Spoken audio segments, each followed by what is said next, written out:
आहोत. बुलेटिनच्या सुरुवातीला महत्त्वाची बातमी. भुजबळ भाजपच्या वाटेवर आहेत असा दावा सामाजिक कार्यकर्त्या अंजली दमानी यांनी केलाय. भाजप भुजबळांना मोठा ओबीसी नेता बनवणार असल्याचंही अंजली दमानी यांनी TV9 मराठीशी बोलताना सांगितलंय. एका व्यक्तीकडून आपल्याला ही माहिती मिळाल्याचं दमानिया यांनी म्हटलंय. तर मला भाजपकडून कुठलीही ऑफर नाही असं स्पष्टीकरण भुजबळांकडून देण्यात आलंय. माझ्या पक्षामध्ये घुसमट माझी होत नाहीये असं देखील त्यांनी म्हटलेलं आहे. भुजबळांना भाजप हे ओबीसी फेस बनवणार आहेत. म्हणजे फक्त राज्यातच नाही तर देशभरात त्यांना ओबीसी फेस म्हणून प्रोजेक्ट करणार आहेत.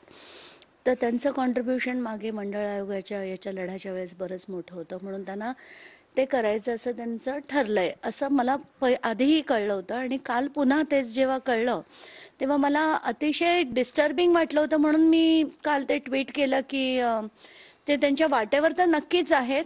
त्यांनाही काय माहिती कुठून मिळाली आणि काय त्या म्हणाल्या, मला काय कल्पना नाही का म्हणाल्या त्या. पण ठीक आहे, आता त्या म्हणाल्या तर असलं काहीही प्रपोजल माझ्याकडे नाही. पक्षात काय घुसमट आहे? पक्षामध्ये मी मंत्री आहे.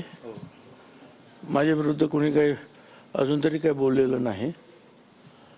मी जी काही करतो त्याबद्दल अजितदादाने सुद्धा सांगितलं की बा ते ओबीसीचं काम करतात, त्यांना तो हक्क आहे.